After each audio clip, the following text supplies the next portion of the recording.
Assalamualaikum warahmatullahi wabarakatuh. Alhamdulillah wassalatu wassalamu ala Rasulillah wa ala alihi wa sahbihi wa mawalah wa la hawla wa la quwata illa billahi wa ba'du. Alhamdulillah, segala puja dan puji hanya milik Allah Subhanahu wa taala. Salawat dan salam kita hadiahkan kepada Rasul kita Nabi besar Muhammad sallallahu alaihi wa ala alihi wasallam. Ma'asyiral muslimin wal muslimat dimanapun Anda berada, alhamdulillah di pagi hari ini tentunya dengan izin Allah Subhanahu wa taala kita bisa berjumpa, bermuajah walaupun lewat media. Dan tema di pagi hari ini kita akan membahas tentang tanda-tanda kiamat kecil yang belum terjadi dan pasti terjadi dan akan terjadi. Kita tahu bahwa tanda-tanda kiamat itu terbagi menjadi dua. Ada yang disebut dengan alamat as-sa'ati sughra, tanda-tanda kiamat kecil. Tapi ada juga di sana yang disebut dengan alamat as-sa'atil kubra, tanda-tanda kiamat besar. Adapun tanda-tanda kiamat kecil, maka bisa kita simpulkan menjadi tiga. Ada tanda-tanda kiamat kecil yang sudah terjadi di zaman Nabi sallallahu alaihi wasallam dan para sahabatnya. Bahkan diutusnya Nabi sallallahu alaihi wasallam dan wafatnya Nabi sallallahu alaihi wasallam adalah tanda dari tanda-tanda kiamat kecil. Termasuk juga wafatnya para sahabat, terbebaskannya Baitul Maqdis di tangan Amirul Mukminin Umar bin Al-Khattab radhiyallahu an, dan begitu seterusnya. Ini tanda-tanda sudah berlalu. Tapi ada tanda-tanda yang akan terus berlangsung, seperti tersebarnya perzinahan, tersebarnya perjudian, tersebarnya minuman khamr, orang yang durhaka kepada orang tuanya, dan begitu seterusnya. Ini akan tetap berlangsung. Tetapi ada tanda-tanda yang belum datang dan pasti akan datang. Karena Nabi sallallahu alaihi wasallam ketika menyampaikan sebuah hadis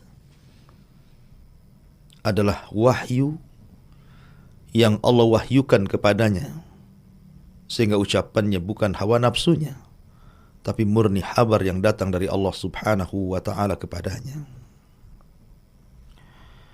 Lalu apa saja tanda-tanda kiamat kecil yang belum terjadi dan pasti terjadi dan akan terjadi?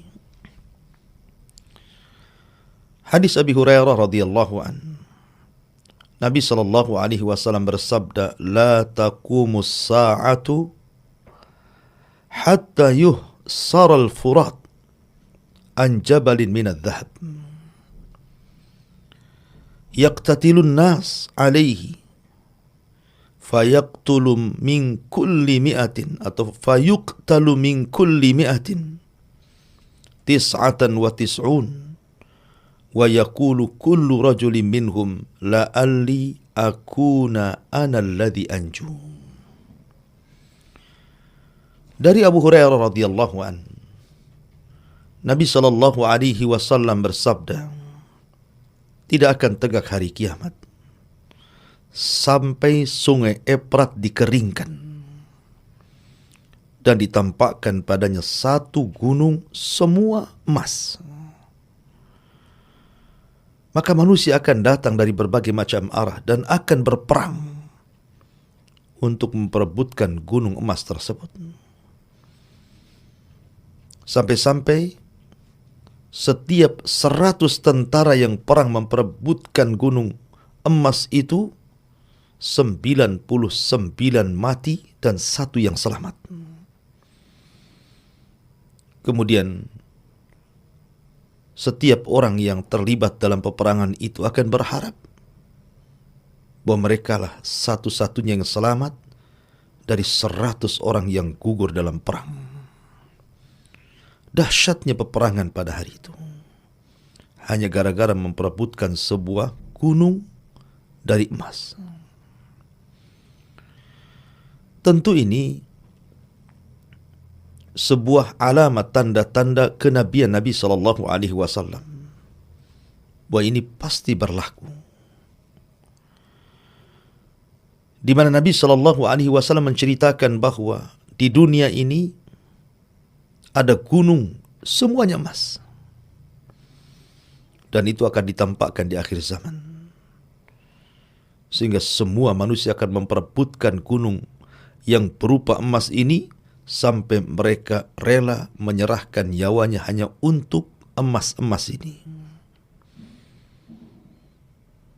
Saking besarnya fitnah ini dan pertempuran yang akan terjadi untuk memperebutkan emas ini, sampai-sampai Nabi SAW mengatakan, faman hadarahu atau faman syahidahu fala ya'khud minhu syai'a. Maka siapapun yang kelak diperlihatkan gunung itu, jangan pernah mengambilnya, jangan pernah terlibat dalam peperangannya. Kata Al-Hafidh Ibnu Hajar rahimahullahu ta'ala, karena besarnya fitnah dan besarnya peperangan pada hari itu. Sebagian orang ada yang mengartikan bahwa Jabal Minad Dhahab di sini artinya al-bitrul yang kita kenal dengan minyak bumi. Kalau memang ini penafsirannya, kenapa Nabi SAW sampai kemudian menceritakan betapa dahsyatnya peperangan itu? Berarti bukan itu maknanya.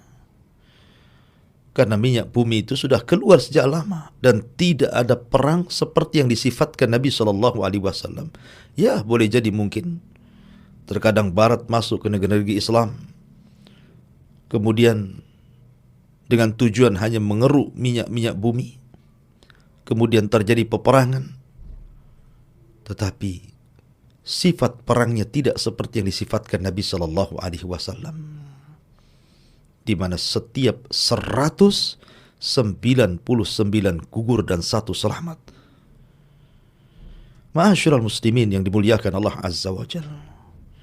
Dan Nabi SAW menyebutkan dengan nas, sebutan tempatnya jelas, Sungai Efrat.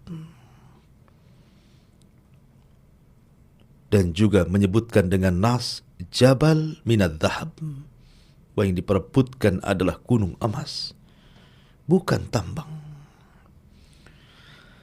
Ma'asyiral muslimin yang dimuliakan Allah Azza wa Jalla. Ini yang pertama. Yang kedua, Nabi SAW bersabda dalam sebuah hadis, di mana hadis ini dikeluarkan dalam Musnad Imam Ahmad, dalam Musnad Abi Dawud, At-Tayalisi, dan juga disebutkan dalam Sunan Al-Bazzar, dan hadis ini dihasankan oleh Syekh Al-Arnaud rahimahullahu ta'ala. Bahkan Syekh Albani rahimahullahu ta'ala menilai hadis ini adalah hadis yang sahih. Kata Nabi SAW, takunun nubuwatu fikum ma sya'allahu an takun thumma yarfa'uha Allahu idha sya'a an yarfa'aha thumma takunu khilafatun ala minhajin nubuwati fatakunu ma sya'allahu an takun thumma yarfa'uha Allahu idha sya'a an yarfa'aha thumma takunu mulkan 'adhan fayakunu ma syaa Allah an takun thumma yarfa'uha Allahu idza syaa'a an yarfa'aha thumma takunu mulkan jabariyatan fatakunu ma syaa Allah an takun thumma yarfa'uha Allahu idza syaa'a an yarfa'aha thumma takunu khilafatun ala minhajin nubuwah thumma sakat. Kata Nabi SAW, di era kalian akan terdapat zaman kenabian. Atas kehendak Allah, kenabian itu berlalu dan diangkat Allah Subhanahu wa ta'ala atas kehendaknya pula. Lalu akan berganti dengan era kekhilafahan yang mengikuti jalan kenabian. Atas kehendak Allah pula diangkat dan kehendaknya pula kemudian khilafah itu berlalu. Kemudian akan datang kekuasaan zalim, dan atas kehendaknya Allah berlalukan kekuasaan itu, dan akan datang pula era kekuasaan yang disebut dengan kekuasaan diktator, dan atas kehendaknya Allah maka akan berlalu sampai akan datang kembali kekhilafahan yang mengikuti jalan kenabian. Lalu Rasul kemudian terdiam. Ma'asyiral muslimin yang dimuliakan Allah Subhanahu wa ta'ala, hadis ini menjelaskan kepada kita tentang fase perjalanan manusia. Pertama, dipimpin oleh Nabi SAW. Ma'ruf, Nabi SAW menjadi Nabi selama 23 tahun. Maka persis di tanggal 12 bulan Rabiul Awal tahun 11 Hijriah, di hari Senin, Nabi SAW pupus usia, meninggalkan kita semuanya, dan ini tahun-tahun kesedihan bagi kita. Itu yang disebut dengan takunun nubuwatu fikum. Kemudian era yang kedua yang disebut era khulafaur rasyidin, yang Rasul mengatakan thumma takunu khilafatu ala minhajin nubuwah. Kemudian akan berlalu zaman kenabian dan akan datang zaman khilafah yang mengikuti manhaj kenabian. Dan Nabi SAW bersabda bahwa khulafaur rasyidun itu hanya 30 sanatan, 30 tahun saja. Dan ini dimulai daripada era Abu Bakar Siddiq radhiyallahu an. Kemudian Abu Bakar meninggal diganti Amirul Mukminin Umar ibn al-Khattab radhiyallahu an. Kemudian Amirul Mukminin Umar ibn al-Khattab mati diganti oleh Utsman ibn Affan. Kemudian Utsman ibn Affan meninggal diganti oleh Ali bin Abi Thalib.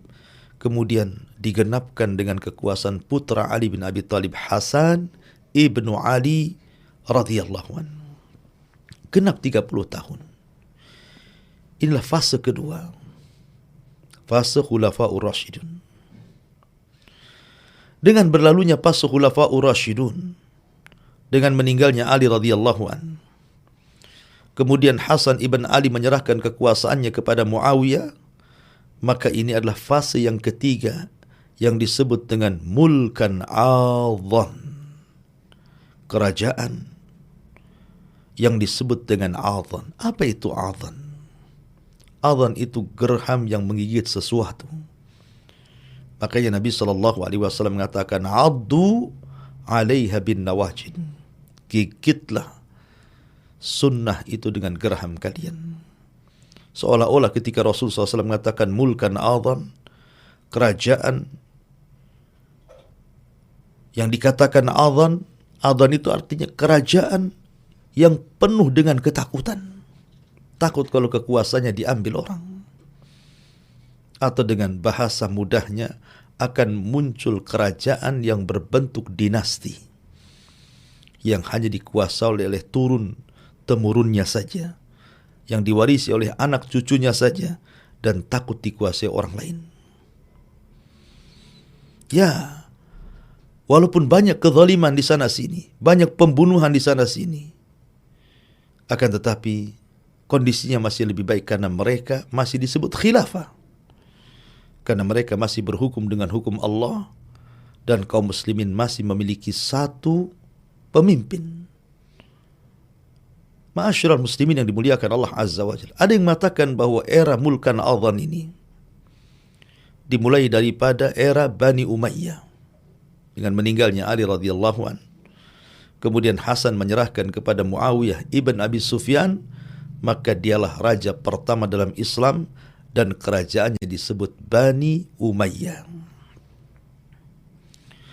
Kemudian setelah runtuhnya Bani Umayyah, datanglah Bani Abbasiyah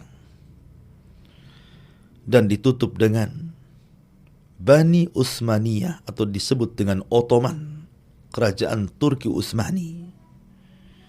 Runtuh.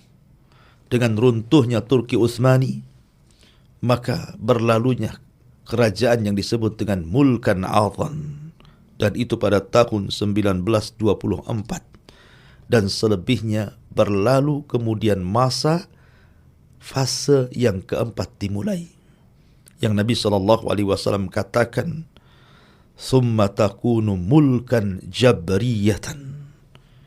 Akan datang fase keempat, di mana akan dikuasai para raja-raja yang diktator, raja zalim, raja yang akan menyebarkan maksiat di mana-mana, perzinahan di mana-mana, pelacuran di mana-mana, minum khamar di mana-mana, kesyirikan di mana-mana, dan kezaliman menyebar di mana-mana. Dan kita berada di fase keempat ini. Tetapi ma'asyiral muslimin yang dimuliakan Allah Azza wa Jalla, Allah tidak mungkin membiarkan kezaliman itu terus ada di permukaan bumi, di mana nanti ada masanya para penguasa zalim, di mana ada masanya para penguasa diktator, mereka akan dimusnahkan dan dilenyapkan. Bahkan kemaksiatan di atas permukaan bumi akan dilenyapkan. Tidak ada lagi orang minum khamar, tidak ada lagi orang berzina, tidak ada lagi orang yang berjudi, tidak ada lagi orang yang bermaksiat kepada Allah Azza wa Jalla. Dengan datangnya era fase yang kelima, yang Nabi SAW katakan, "Tsumma takunu khilafah ala min hajin nubuwah." Di mana Allah akan kembalikan hukum-hukum Allah Subhanahu wa taala di akhir zaman kelak, ketika Allah Subhanahu wa taala bangkitkan keturunan Rasul Muhammad atau Ahmad ibn Abdullah yang dikenal dengan Al-Mahdil Muntadhar. Ma'asyiral muslimin yang dimuliakan Allah Subhanahu wa taala. Lalu kapan masa-masa mulkan jabriyatan ini berlalu? Kapan para penguasa zalim dilenyapkan oleh Allah dan datang para penguasa yang mengusung hukum-hukum Allah? Ma'asyiral muslimin yang dimuliakan Allah Subhanahu wa taala. Di zaman Nabi SAW ada seorang sahabat. Sahabat ini namanya Ibnu Hawala radhiyallahu an. Suatu ketika Ibnu Hawala raut mukanya sedih menghadap Nabi SAW karena kalah perang. Kemudian Nabi SAW meletakkan tangannya di atas kepala Ibn Hawala. Kemudian mengatakan, "Ya Ibn Hawala, idza ra'aital khilafata qad nazalatil ardal muqaddasata faqad danatiz zalazil wal balabil wal umuril idham was-sa'atu yawma idin aqrab minan nas min yadi hadhihi ila ra'sika ya Ibn Hawala." Wahai Ibn Hawala, apabila engkau melihat kekhilafahan sudah tegak di negeri yang disucikan, Baitul Maqdis, maka telah dekat banyak gempa di mana-mana, bencana di mana-mana, perkara-perkara besar akan berlaku. Dan ketika itu kiamat lebih dekat kepada manusia dibandingkan telapak tanganku di atas kepalamu. Ma'asyiral muslimin yang dimuliakan Allah Subhanahu wa taala.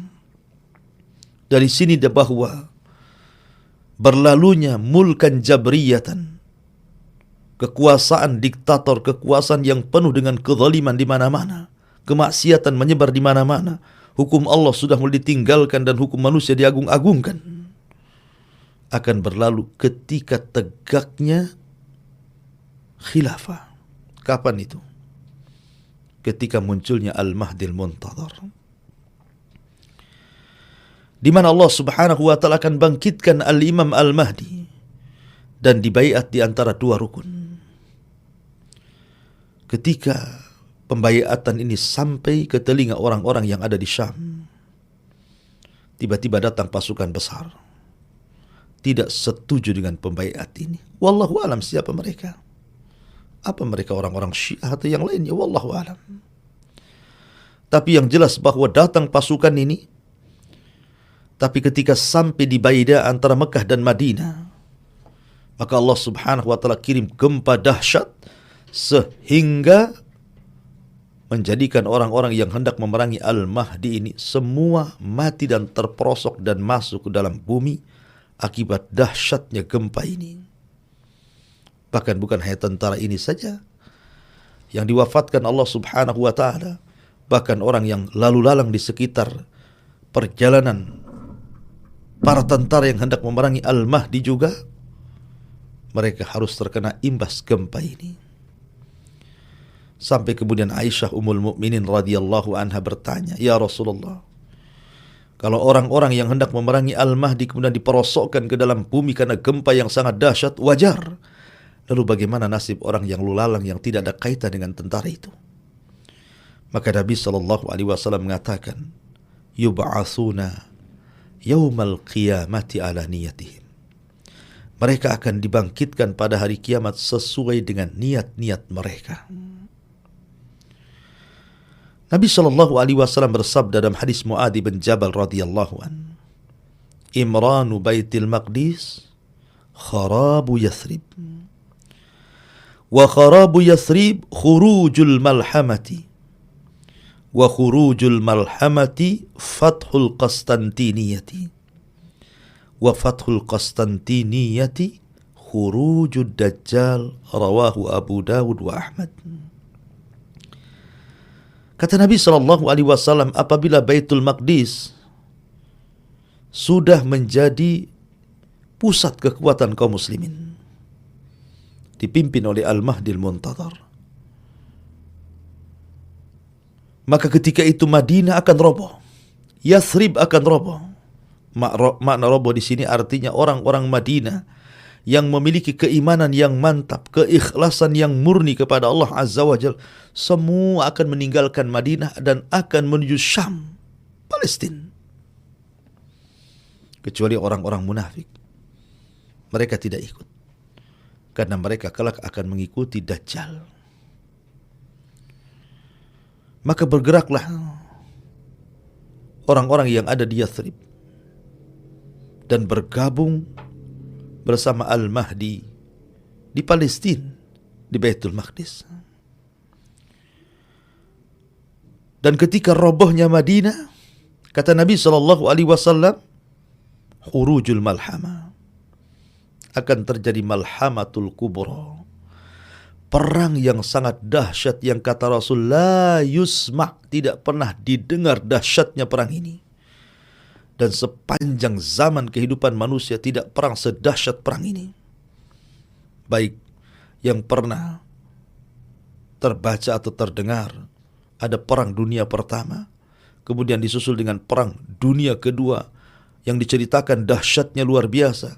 Tapi perang ini jauh lebih dahsyat daripada perang dunia pertama atau perang dunia kedua. Karena Rasul mengatakan la yusma', tidak pernah didengar dahsyatnya, luar biasa. Maka disebut malhamatul kubra.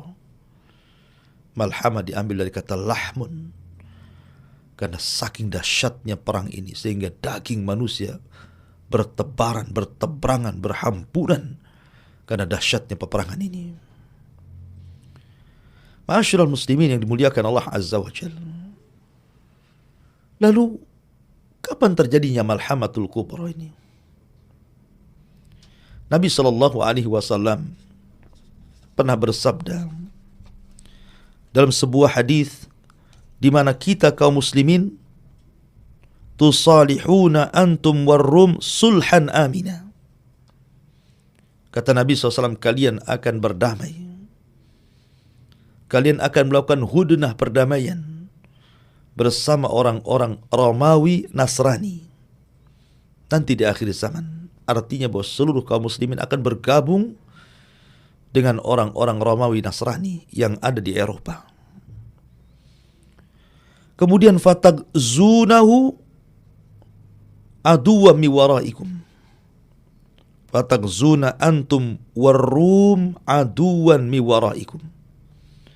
Maka kalian kaum muslimin akan bergabung bersama orang-orang Romawi memerangi musuh di belakang kalian.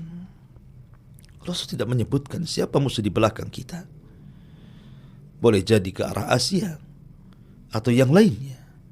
Tapi yang jelas bahwa di akhir zaman Islam itu sangat kuat. Sehingga mereka bisa melakukan hudnah, melakukan hubungan untuk menyerang musuh di belakang kita. Kalau kita tidak kuat, tidak mungkin kemudian kita kerjasama dengan orang-orang Romawi. Akhirnya kemudian perang dahsyat pun terjadi. Setelah kemudian Allah Subhanahu wa Ta'ala menangkan peperangan itu, tiba-tiba kemudian orang-orang Romawi mengklaim bahwa kemenangan itu adalah kemenangan mereka. Bangkitlah seorang Nasrani, mengacungkan salib dan mengatakan, ghalabas salib, ghalabas salib. Salib telah menang, salib telah menang. Maka datang seorang muslim, marah besar. Karena ini perang bersama. Kenapa kemudian kemenangan diklaim orang-orang Romawi? Diambillah salib itu kemudian fayadukuhu, kemudian dipatahkan dan dipecahkan. Kemudian dia pun fayaktuluhu, membunuh Nasrani ini. Dan mengatakan balillah ghalab, bahkan Allah yang memenangkan perang ini, bukan kalian. Bangkitlah orang-orang Nasrani dan membunuh seorang muslim yang sudah membunuh seorang Nasrani yang mengatakan ghalabas salib, ghalabas salib, telah menang salib dan telah menang salib. Ketika kemudian mereka mulai berkhianat, fayagdurun, berkhianat, mereka merobek perjanjian dengan kaum muslimin. Disinilah terjadi malhamatul kubra, di mana Islam di akhir zaman akan berperang melawan orang-orang Nasrani. Nasrani Barat, Nasrani yang sudah memang dipersiapkan untuk di akhir zaman berperang melawan kaum muslimin. Dan Nabi SAW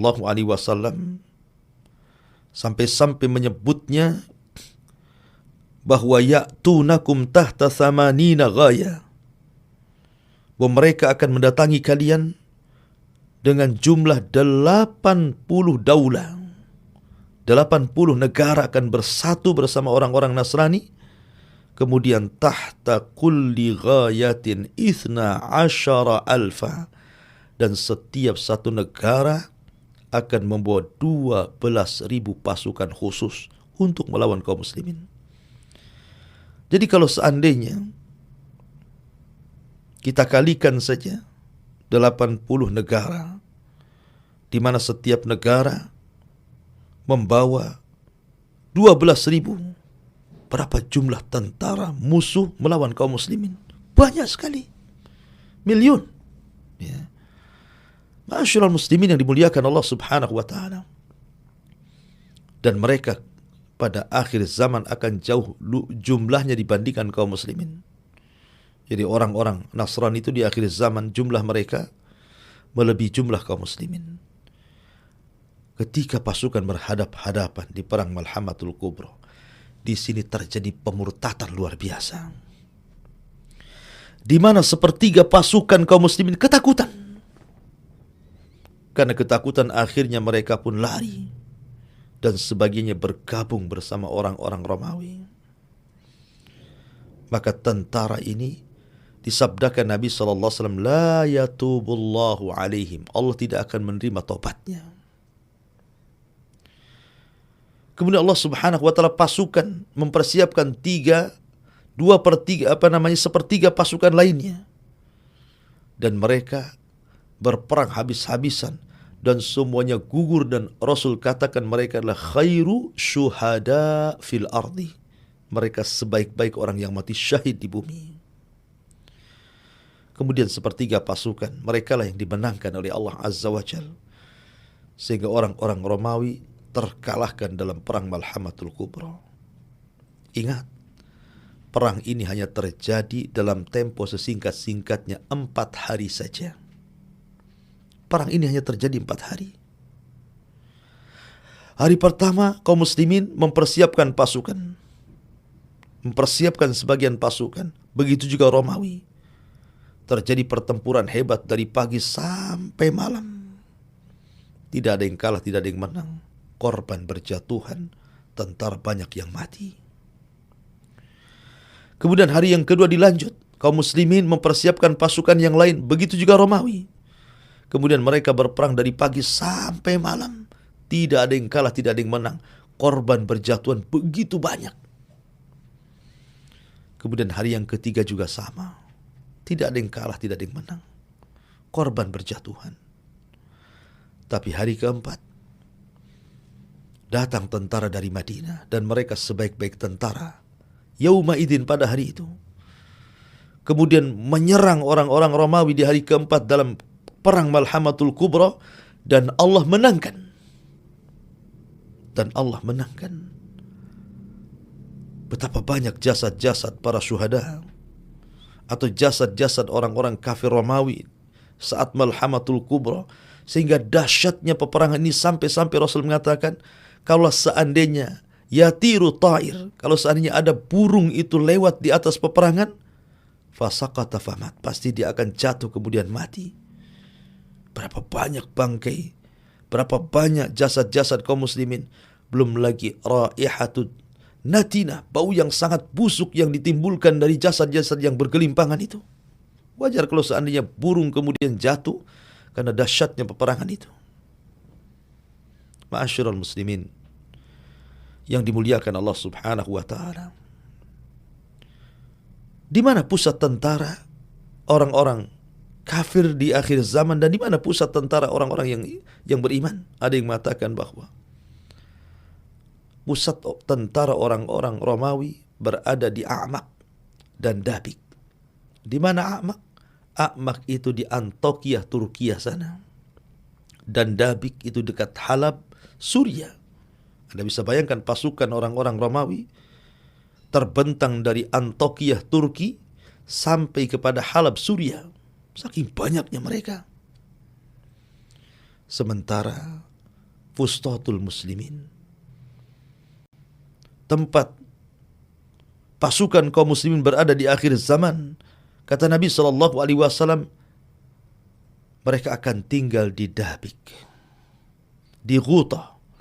Mereka akan tinggal di Ghuta, kurbu Damaskus, mendekati Damaskus, Dimask. Padahal Damaskus di zaman Rasul belum ada. Tapi Nabi SAW menghabarkan akan ada Damaskus. Dan sekarang ada Damaskus. Dan di situ ada Ghuta dekat dengan Damaskus. Disitulah kaum muslimin akan menjadikan kekuatannya tinggal di Ghuta. Sementara orang-orang Romawi akan berada di Dabik sampai ke A'maq, di Antokia, Turki sampai ke Halab, Suriah. Maka berjumpalah dua pasukan, dan Nabi SAW katakan, khurujul malhamah, terjadi malhamatul kubra. Maka singkat cerita, sehingga setelah 4 hari kaum muslimin menang, maka mereka bergerak untuk membuka Konstantinopel. Di mana Konstantinopel? Konstantinia itu di mana? Konstantinia atau Konstantinopel ada di Turki, Istanbul. Dulu Istanbul pernah dibebaskan oleh seorang yang disebut dengan Muhammad Al-Fatih. Ma'ruf sejarahnya dan dihabar gembirakan oleh Nabi sallallahu alaihi wasallam. Dan di akhir zaman Istanbul, Konstantinopel akan dikuasai lagi oleh orang-orang Nasrani kelak di akhir zaman. Mungkin sekarang tidak, tapi nanti di akhir zaman. Tapi akan direbut lagi oleh kaum muslimin. Al-Imam Muslim dan Hakim meriwayatkan sebuah hadis dari Abi Hurairah radhiyallahu anhu. Kata Nabi sallallahu alaihi wasallam, "Hal sami'tum bi Madinatin janibu minha fil barri wa janibu fil bahri?" Pernahkah kalian mendengar ada satu kota sebagiannya di daratan, sebagian kota di lautan?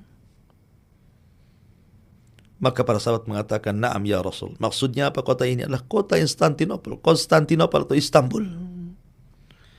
Kata Nabi SAW, "La taqumus sa'ah hatta yaghzuha sab'una alfan min bani Ishaq." Kata Nabi SAW, tidak mungkin tegak hari kiamat sampai kota itu diserbu oleh orang tempatan 70.000 dari kalangan Bani Ishaq. Orang-orang mereka sendiri yang masuk Islam, orang-orang Eropa yang masuk Islam dari Bani Ishaq. Mereka akan menggempur Konstantinopel.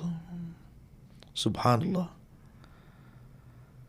Kata Nabi sallallahu alaihi wasallam, "Hatta idza ja'uha nazalu falam yuqatilu bisilahin walam yarmu bisahmin." Ketika pasukan Bani Ishaq yang 70.000 ini datang, tidak ada peperangan dengan pedang, bahkan tidak ada satu melesat satu busur panah sekalipun. Satu anak panah dari busurnya tidak ada yang melesat. Artinya dikalahkan bukan perang, dikalahkan bukan dengan berperang. Lalu bagaimana cara mengalahkan mereka? Fayaquluna la ilaha illallah Allahu akbar. Maka mereka pun mengucapkan la ilaha illallah Allahu akbar hanya dengan takbir. Tiba-tiba kemudian kota yang di daratan itu langsung roboh. Kemudian takbir kedua, kota yang di lautan itu langsung roboh. Kemudian takbir yang ketiga, Konstantinopel, Istanbul jatuh ke tangan kaum muslimin. Ketika jatuh ke tangan kaum muslimin dan mereka sedang merayakan kemenangan, harta rampasan perang di mana-mana. Idh saha sayhatun, tiba-tiba ada yang berteriak bahwa Dajjal telah muncul dan akan menyerang keluarga mereka di Syam. Maka ketika mendengar berita hoax ini, maka kaum muslimin pun langsung kembali dari Konstantinopel menuju Syam dan mereka tidak berhajat mengambil harta rampasan perang sedikit pun. Mereka sudah capek. Mereka mendengar makin capek lagi sehingga mereka sudah tidak tertarik dengan ghanimah-ghanimah itu. Yang mereka pikirkan keselamatan keluarga mereka karena Dajjal muncul kala itu. Maka mereka langsung bergerak dari Eropa menuju Syam. Tetapi sampai di rumah mereka Dajjal tidak muncul. Tetapi memang itu eranya Dajjal keluar. Kenapa Dajjal keluar?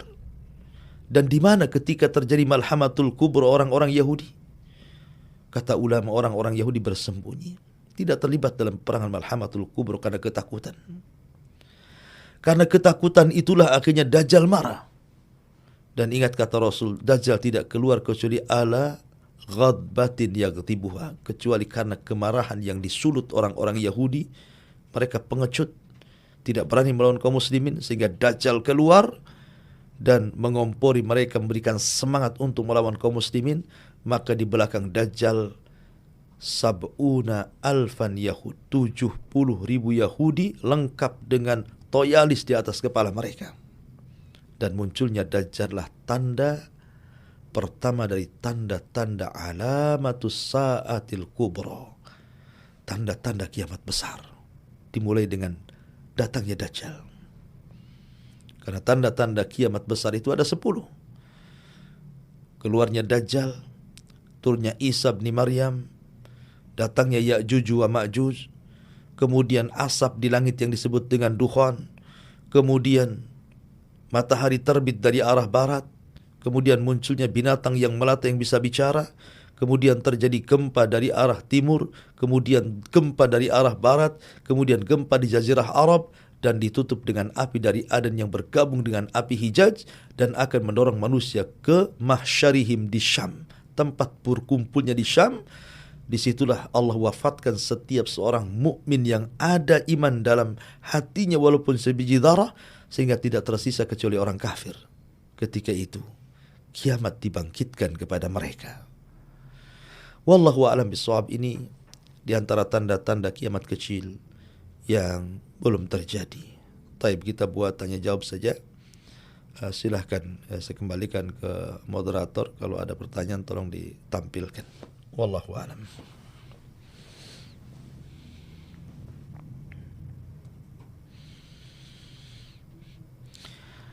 Dari akun FB Uswatun Hasanah. Ketika baru tahu tentang jalan pendidikan agama, terlambat tahu mungkin. Terlanjur pendidikan anak belajar agamanya kurang mendalam. Bagaimana solusinya Ustaz? Karena baru belajar Islam. Iya. Bismillah, alhamdulillah. Kalau seandainya, sebenarnya ini tema tidak, pertanyaan tidak sesuai dengan tema, tapi tidak masalah.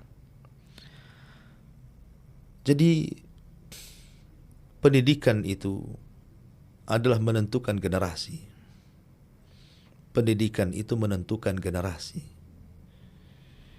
Kalau dia mendidik dengan didikan yang baik, maka akan muncul generasi-generasi terbaik. Lihat Nabi.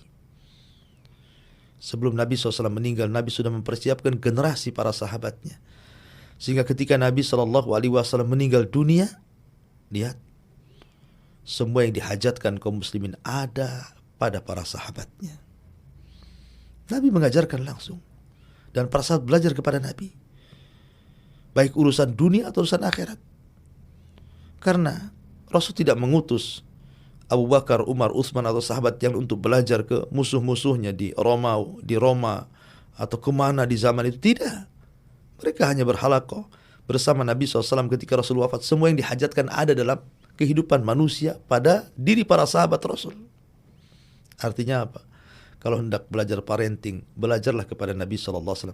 Karena dia sudah berhasil mendidik anak-anak muridnya menjadi orang-orang besar sepeninggalnya. Dan tidak berhajat kepada yang lainnya. Ma'asyiral muslimin yang dimuliakan Allah Azza wa Jalla. Kalau sudah terlanjur, mungkin Anda dulunya awam, sekolahkan anak ke urusan-urusan dunia yang tidak ada kaitan dengan akhirat, sebenarnya belum terlambat. Anda yang sudah usia 30-40 tahun masih bisa belajar agama dan masih bisa cerdas. Man yuridillahu khairan yufaqihu fiddin. Barang siapa yang menghendaki sebuah kebaikan, Allah cerdaskan nanti itu. Maka kalau memang itu sudah disadari oleh Anda, bersyukurlah Anda diberikan taufik. Maka dari sekarang teruslah perdalam agama dan agama, supaya mengimbangkan apa yang sudah Anda ajarkan atau arahkan anak Anda ke dunia. Maka sekarang imbangkan dengan diarahkan ke agama dan akhirat. Wallahu a'lam.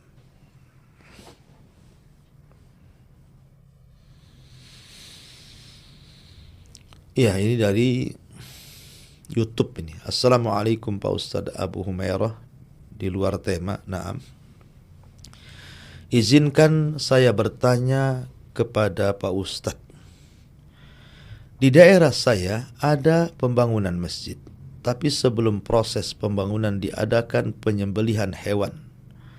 Terus di tengah-tengah tempat masjid akan dibangun dan kepala hewan tersebut dikubur juga di tengah masjid itu. Hukumnya bagaimana kalau kita melaksanakan ibadah di masjid itu? Mohon pencerahannya. Taib. Alhamdulillah, ini sebuah keyakinan yang menyimpang. Di zaman dulu memang seperti itu, saya masih kecil-kecil pun masih ingat. Jangan lagi buat masjid.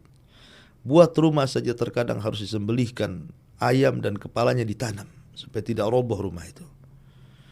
Ataupun membuat jembatan desa. Zaman dulu kan ditanam kepala kerbau supaya kalau dilindas mobil itu tidak mudah pecah jembatannya. Ini keyakinan orang-orang di luar daripada Islam. Ya. Karena menyembelih itu sebuah ibadah, sehingga Allah Subhanahu wa taala selalu sebut satu nafas dengan perintah salat. Qul innas salati wa nusuki. Katakan salatku dan penyembelihanku. Fasalli li rabbika wanhar. Salatlah untuk Rabbmu dan menyembelihlah. Jadi kalimat penyembelihan dan juga salat itu disebut satu nafas karena penyembelihan itu ibadah, tidak boleh diberikan kepada Allah Subhanahu wa taala. Tidak ada kaitan bangunan kokoh dengan tumbal binatang. Bahkan kalau seandainya niatnya bukan karena Allah, maka itu bisa jatuh kepada kesyirikan. Ya. Ma'asyiral muslimin yang dimuliakan Allah Azza, maka sebaiknya kalau memang ingin kokoh, tanya memang pakar-pakar bangunan, tanya arsitek, ya kan. Gimana supaya masjid ini tidak mudah roboh? Tanya mereka yang paham, ya. Tidak ada kaitan kuat dan tidaknya itu dengan menyembelih atau tidak menyembelihnya, itu tidak ada kaitan. Karena bangunan itu kokoh itu karena masalah di bahan bangunannya, dan itu yang paham adalah arsitek kan itu. Tidak usah menyembelih, tanya arsitek saja yang sudah jelas-jelas teruji itu ya. Karena bagaimanapun menyembelih itu kalau bukan karena Allah Azza wa Jalla bisa jatuh kepada kesyirikan. Lalu kalau sudah terjadi, masjid sudah terbangun, boleh sholat di situ? Ya boleh, tidak ada masalah. Ya, sholat di situ. Ya, selama masjid itu tidak terdapat kuburan dan begitu seterusnya, hal-hal yang dilarang itu. Wallahu a'lam, artinya Anda boleh sholat di situ. Tidak ada masalah. Tapi hukum orang yang tadi menyembelih untuk pembangunan dengan keyakinan tertentu, maka lihat keyakinannya. Kalau memang bisa terjerumus kepada syirik, bisa saja keyakinan itu menjerumuskan kepada kesyirikan. Atau mungkin yang haram saja. Ya, karena kalau seandainya yang dimaksud adalah selamatan, umpamanya habis bangun masjid, kita bersyukur, menyembelih kambing, menyembelih sapi dibagikan kepada fuqara masakin atau dibuat makan-makan bagi fuqara wal masakin, tidak ada masalah. Sedekah gitu ya. Tapi kalau dimaksud kepala kerbau ditanamkan, sayang kepala kerbau itu bisa dimakan. Ya, wallahu a'lam.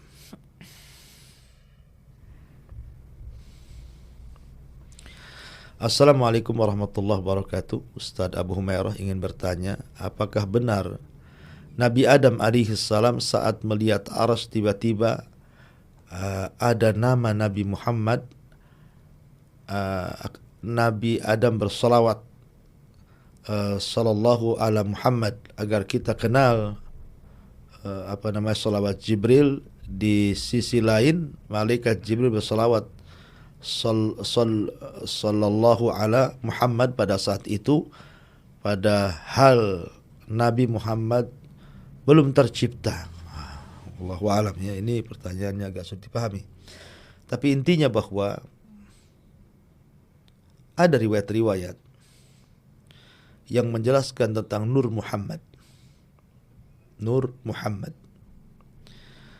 Tetapi setelah diteliti bahwa hadis-hadis tentang masalah ini semua tidak ada yang sahih. Semua tidak ada yang sahih. Semuanya lemah. Hadis-hadis tentang masalah Nur Muhammad itu. Yang Adam melihat aras, kemudian muncul cahaya, kemudian di situ ada nama Rasulullah, kemudian bersalawat kepada Nabi sallallahu alaihi wasallam. Jadi riwayat-riwayat seperti ini semuanya lemah, tidak ada yang sahih. Sehingga karena tidak ada yang sahih, maka kita kembalikan kepada hukum asalnya, bahwa makhluk yang pertama kali diciptakan dari makhluk yang berakal adalah Nabi Adam alaihi salatu wassalam. Dan kemudian diciptakan anak keturunannya sampai hari ini, bahkan sampai kiamat dibangkitkan. Wallahu a'lam. Saya kira ini yang bisa sampaikan, mudah-mudahan ada manfaatnya. Yang sedikit ilmu dari saya ini, saya hanya kebenaran datang dari Allah Azza wa Jalla. Kalau itu sebuah kesalahan, maka itu datang dari saya pribadi. Subhanakallah bihamdika, asyhadu an la ilaha illa anta astaghfiruka wa atubu ilaik. Allahu ta'ala alam. Assalamualaikum warahmatullahi wabarakatuh.